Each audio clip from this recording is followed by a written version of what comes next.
Good afternoon. I'm Dr. Bonnie Henry, the Provincial Health Officer for British Columbia, and this is our COVID-19 report for June 9th. I'm very grateful to be speaking to you from the traditional territories of the Lekwungen-speaking peoples of the Songhees and Esquimalt First Nations, and we're very happy that we can have these important updates on these traditional lands. So today we have 9 new people who have tested positive for COVID-19 and 1 additional epidemiologically linked case, bringing our total new cases to 10 in the province and our total to 2,669 people in BC with COVID-19. That includes 908 people in the Vancouver Coastal Health Region, 1,370 people in the Fraser Health Region, 130 people in the Vancouver Island Health Region, 195 people in Interior Health Region, and 66 people in the Northern Health Region. There are no new healthcare outbreaks. We continue to have 4 active outbreaks in our healthcare system in long-term care. And we've also gone a day with no new cases in our long-term care. So we continue to have 340 residents of long-term care who've been affected and 218 staff. We have no new community outbreaks, and we continue to monitor and support at the 6 remaining outbreaks that we are managing. So that leaves us with 183 active cases across the province, of whom 16 are hospitalized, 4 of whom are in critical care or ICU. And another day, a very positive note, we have had no new deaths in the last 24 hours. So that leaves us 2,319 people who are now fully recovered from COVID-19 in BC. I'm very grateful that in recent weeks our numbers of new cases here in British Columbia continue to trend down and to be low. We have had, as we are aware, a number of small community outbreaks, but we are at that point where we are able to find these quickly, and that speaks to the work that we are all doing to follow the safe distancing rules, but also to stay away from others and to get tested if we get sick. But I want everyone to understand that the COVID-19 pandemic around us is far from over. In British Columbia, we continue to have small numbers of cases, but across Canada and around the world, it is still a major problem, and is going to be in our communities around the world for some time now. The global case count continues to rise, and many regions are facing a resurgence in cases as they've taken measures to open up, including regions that are very close to us in the United States. And just yesterday was the highest single day for new cases globally since this pandemic started, with over 136,000 people being affected. And we know that there are new regions of the world that are being affected. And when this is in one country, we are all connected. We know from several months ago that it matters to us when something like this happens in China. It matters to us when something happens in Italy, in Spain. It matters to us when it happens in the United States and here in Canada. And now we're looking at the challenges that are being faced by countries such as India and Brazil. It recognizes no borders, and it recognizes none of our geopolitical barriers that we put in place. Very early this morning, I was on a call talking with my colleagues around the world with the WHO, looking at how we are managing these cases and how we are supporting each other, how we're doing public health activities, what are the things that worked, how can we become more efficient and more effective at case management, at contact tracing, and we're learning from each other, and we'll be having a series of these over the next 2 days. But here in Canada, we know that international flights are increasing, and U.S. border restrictions are going to be eased to allow for families who have been separated for these last few months to be able to reunite. These changes are not unexpected, and they are important in helping us get our social fabric back together. We also know that many businesses and schools here in BC and across the country have reopened. So our goal needs to be to learn to live safely with this virus, to protect ourselves as much as possible as we do that. To do this, we need to be watching closely what is happening globally, what is happening in our own continent, and what is happening here in the province. And we need to take our measures that we have learned that we continue to need to protect our communities, our families, and our province. And our path forward is to minimize, manage, and modify as we need. And that means we all need to continue to take the actions that we have been doing to minimize our numbers of close contacts and reduce the numbers of cases that we see in our community. We need to manage those clusters and outbreaks with rapid contact tracing, with making sure that we in public health have the resources to stop outbreaks from expanding rapidly. And we need to modify the measures we're all following as we need to, given the situation that we're facing here in BC. What all of us can do today and every day is to continue to assess our own risks in our family, our risks in our small communities, particularly if we're going back to school, particularly if we have people who are more vulnerable to getting severe disease, particularly if we have loved ones who are in settings like care homes. We need to take precautions to protect ourselves and those around us, whether we're at work, at home, whether we're traveling, whether that is essential travel that we're doing as part of our work, or whether it is being with our family over the summer and going to communities or traveling within BC. We need to continue without exception to stay away from others, stay home if we are feeling unwell. And anywhere in BC, you can get tested if you have symptoms that are related to COVID-19. And no matter where you are, we need to continue to follow our rules for safe social interactions. So that's smaller numbers, bigger spaces, safe distances, washing our hands regularly, cleaning our environment, and the added layer of wearing a mask if we're in those situations where we might not be able to maintain our safe distances. We've said all along that we are experiencing our pandemic here in BC, and nation to nation, province to province, state to state, our circumstances are unique, but our efforts to keep our loved ones and our communities safe are shared amongst us all. We can protect our families, our communities, and our province by protecting each other, and doing this by being thoughtful and understanding in our words and in our actions, and continuing to do it as we have been doing it here in BC, by being kind to each other, by being calm, and by staying safe. Thank you. I'm happy to take questions. Thank you. As a reminder to everybody on the *1 to enter the queue, you are limited to one question. I would also ask you, please take your phones off mute. You will not be audible until I call your name. First question is from Vaughn Palmer, Vancouver Sun.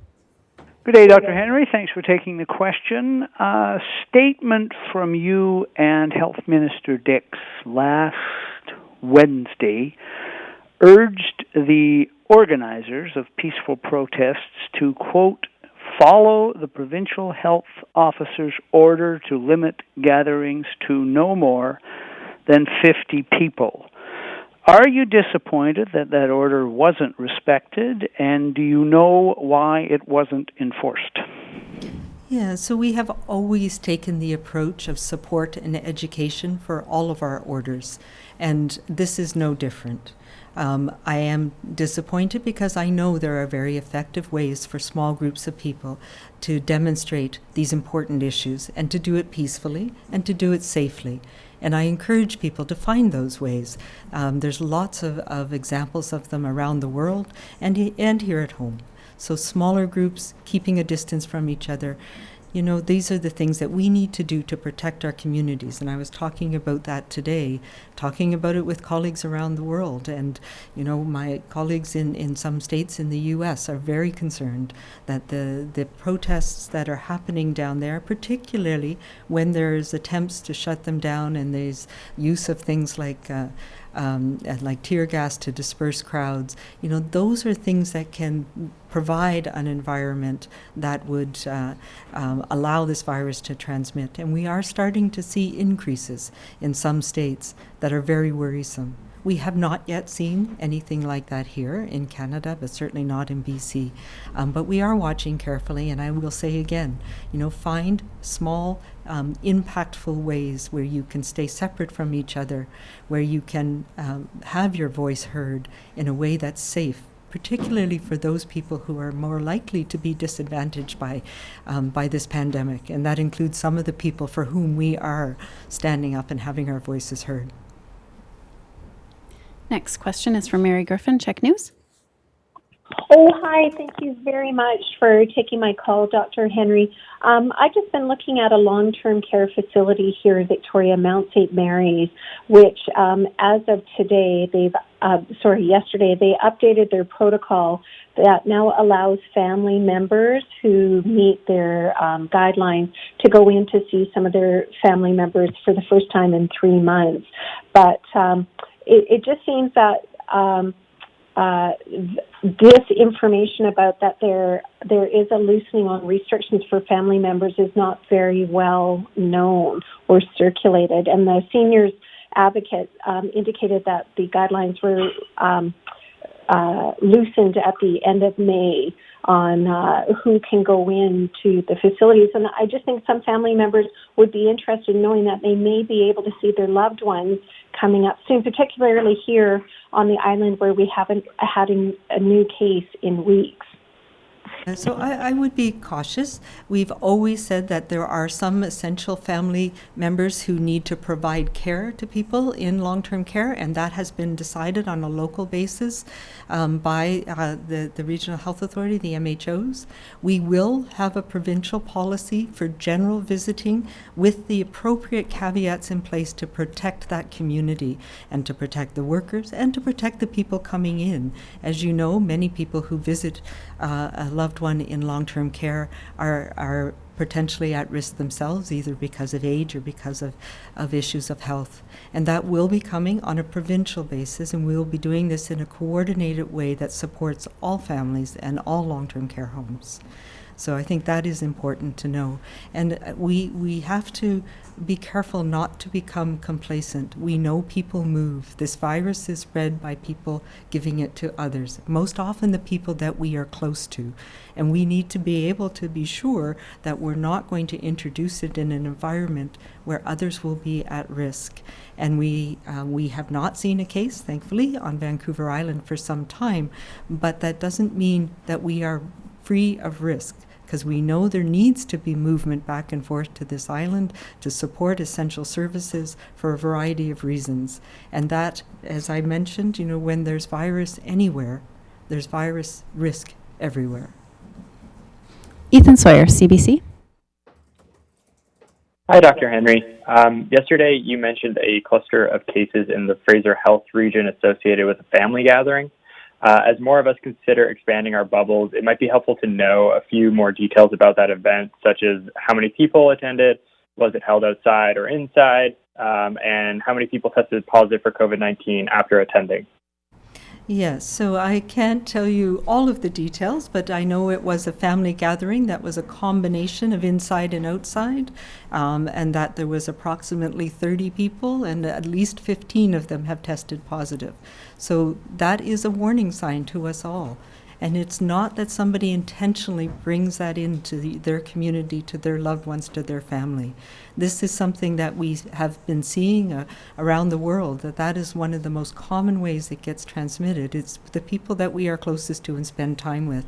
So these are the things that we've been talking about the importance of, outside, but still maintaining distance, not sharing food in terms of having buffets, because that's a way where we pass things on to each other potentially. But the most important thing is the time that we spend in close proximity to somebody within that 1 to 2 meter radius. And even if it is outside, if you're spending time in close contact talking to somebody, it is still risky. And that, of course, is our concern right now. So we go back to the basics that we need to remember. Maintaining our safe distances, keeping our bubbles small right now. And this will be something that will need to continue so that we don't get these explosive outbreaks that can potentially happen.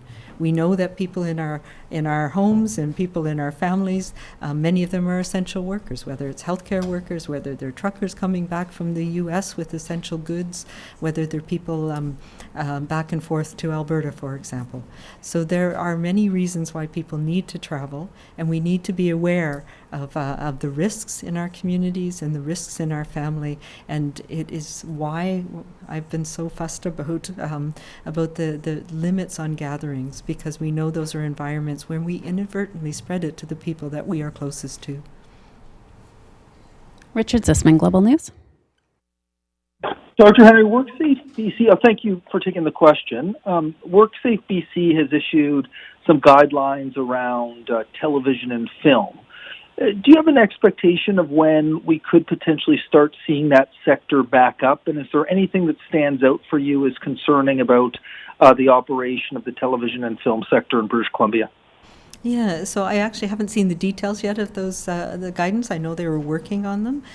That is a plan for our next phase, so phase 3. We were not there yet. We're still in our second incubation period, but as we see, the numbers are looking relatively good. So that's a possibility. We still, however, have challenges with we are not having non-essential workers or family reunification is the restrictions we have on our borders right now. So that is an area that will need to be addressed. As well, we need to consider where people are coming from. So if there are people coming from a variety of places into our province, whether it's from the U.S. or from countries in Europe or China, they bring their risk with them. So we need to ensure that we continue, and right now there's still a quarantine order federally, and there's a provincial order that people need to self-isolate for 14 days after coming. So all of those provisions need to be taken into account as well. Next question is from Marcella Bernardo, News 1130.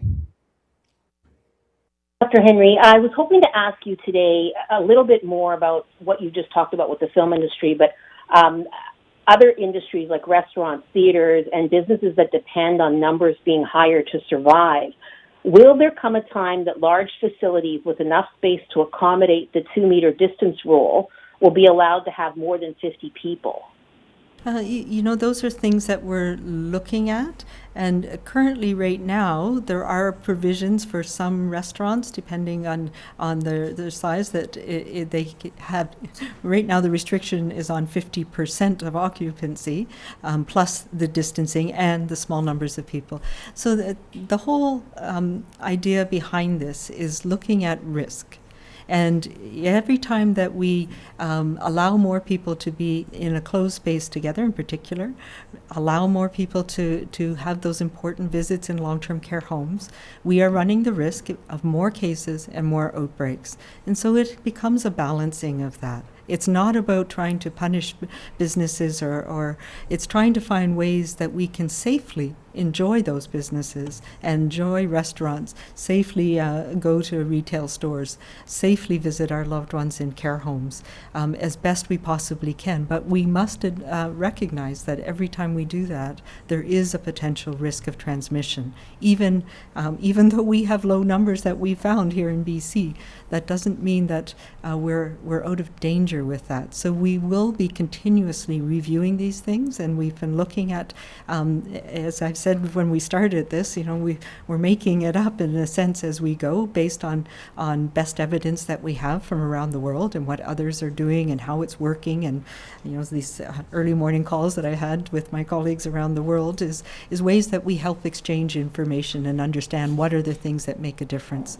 So we will be absolutely revisiting the guidance around restaurants. We'll be revisiting all of the guidance that we have.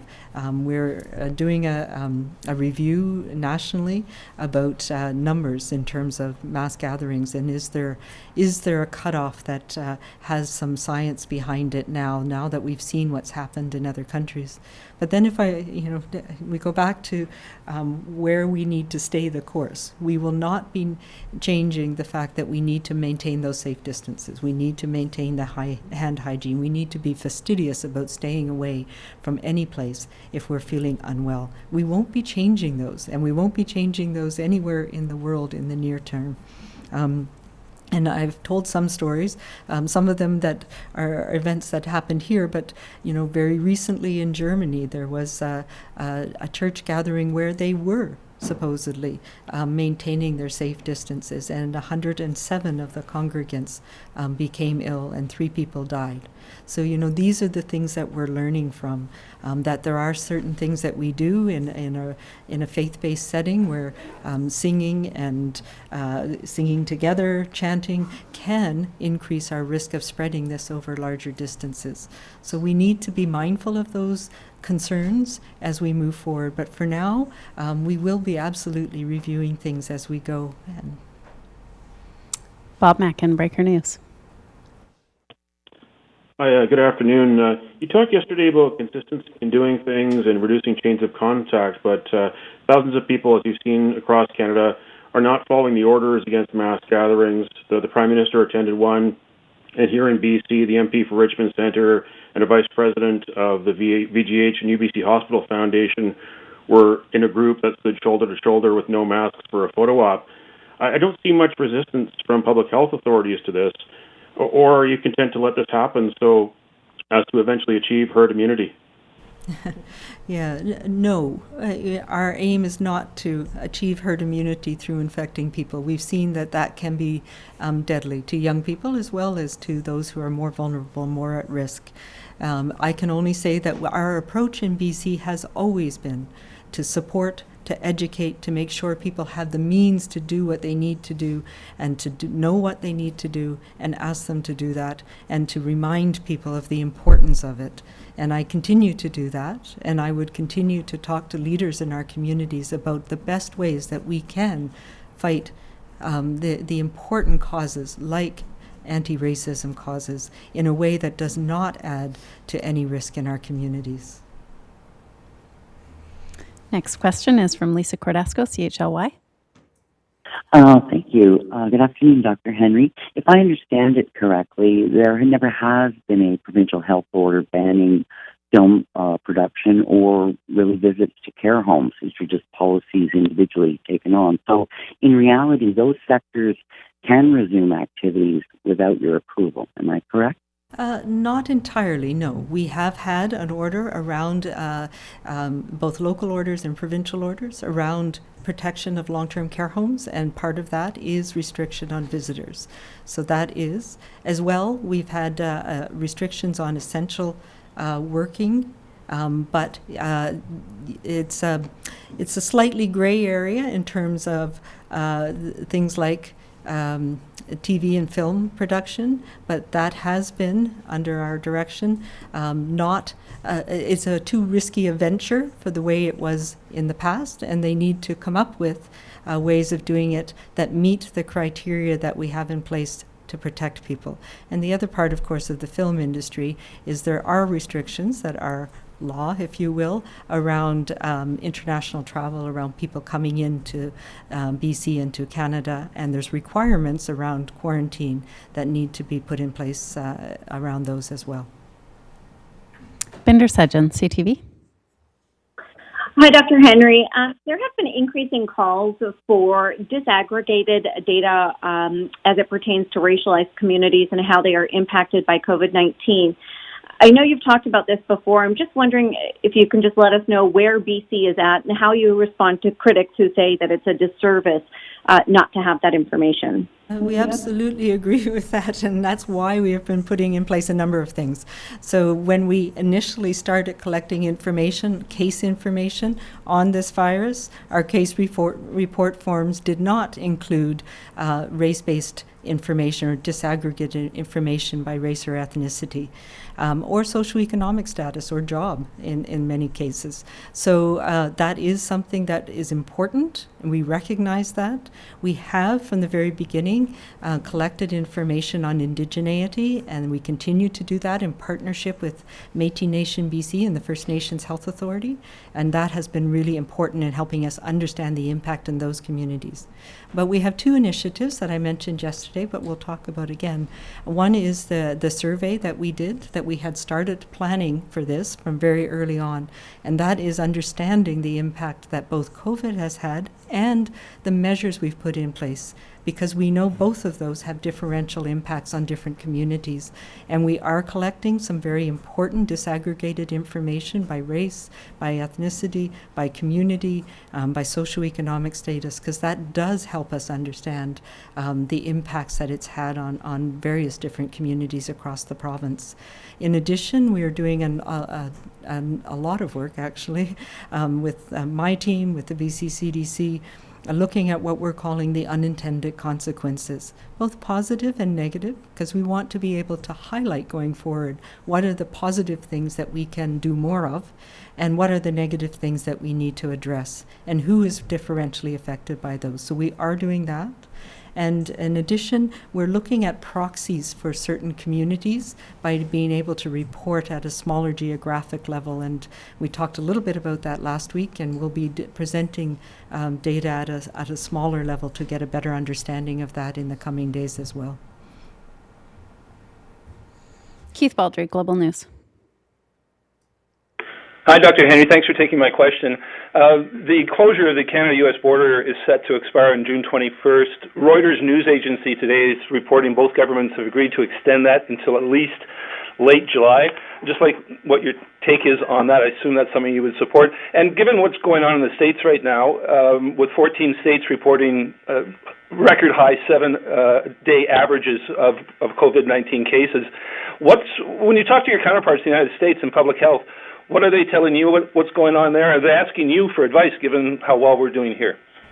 Yeah, that's a good question. So yes, we are very concerned, obviously, about the border. I think it's important, I've said this before, about family reunification and making sure we're putting provisions in place that allow families to come together again. And that has started as of, I guess, midnight tonight. So we'll see. What is important about our borders and what we see from our data is, and the genomic epidemiology we presented last week, is that we need to be able to manage people who come across our borders, whether it's international from Brazil or from Europe or from China or from the United States. And we will continue to do that and work with our federal counterparts on that. So I wasn't aware of the extension yet, but I think we need to be very cautious about allowing people who are here as tourists coming across the border. And I think that's the last thing we need right now. We need to focus on families. We need to focus on essential workers and being able to support them. And in terms of talking with my colleagues across the U.S., I talk regularly with my colleagues in the Pacific Northwest and Alaska. We have weekly calls, and we all exchange information, and we're learning from each other. And it has been very concerning. Washington State, Oregon, and Alaska are starting to see upticks. More concerning is some of the states where they have had early openings, and I'm thinking about the states like Georgia, where they've had a dramatic increase, and their numbers are as high as they were when they put their lockdown measures in place in March. And it is concerning. Part of that is related to increased testing, and so that is what we're seeing in a number of states as well. But much of it is a true increase. Although, particularly my colleagues in Washington State are dealing with some of the same things we are in terms of outbreaks in food processing facilities. So the numbers I have a better idea of. They are getting a handle, as we are, thankfully, on some of the issues around our long-term care homes. And the population that's affected in states like Georgia and Arizona is a new population. They're not seeing as many hospitalizations, but it may just be that that's what we call a lag indicator. It may be some time before that shows up. I will say as well, I mean, one of the biggest concerning areas in the United States is some of the American Indian communities, both the Navajo and the Hopi Nation in Arizona, and I know they're spending a lot of time trying to support those communities. We are learning a lot about this virus as we go, and discussions with my colleagues around the world, there's still much we don't know, and I know there's been a bit of controversy about how much is spread asymptomatically, etc., but we are learning a lot about what are the things that work to help manage it, and there's been some great studies that have come out that have shown that the distancing that we've put in place does work. It saves lives. And those are the things that we're trying to titrate and put in place in ways that are more strategic, so that we don't have to go back to some of those broad stroke measures that we took in March. And we have lots of discussions about trying to support each other in doing that. We have time for one more question this afternoon. For any reporters that didn't get to ask a question, there will be a statement released later today. For recommendations on protecting families and communities from COVID-19, visit bccdc.ca. For non-medical questions about the province's COVID-19 response, visit gov.bc.ca/COVID-19. And for a full listing of the provincial health officer's orders, visit gov.bc.ca/PHO guidance. Last question is from Lisa Usda, News 1130. Hi, Dr. Henry. I know you've mentioned in the past that work is being done on sports teams and when sports teams can work or get on the field again and how that's going to work. Wondering about swimming pools. Is there any chance that swimming pools will be able to be open this summer? Yeah, absolutely. I know they're working on that too. That is some of the things that we've learned, that this virus doesn't transmit in especially chlorinated or ozonated water or salt water. So yes, the risk, of course, is people coming together around the pool and in the locker room and those things. So there will need to be measures in place to reduce numbers, to make sure that that we're not having close contact with people in the locker rooms, and I know that that's being worked on, but I think that's something that we can look forward to in the coming weeks. Great. That's all the time we have for today. Thank you.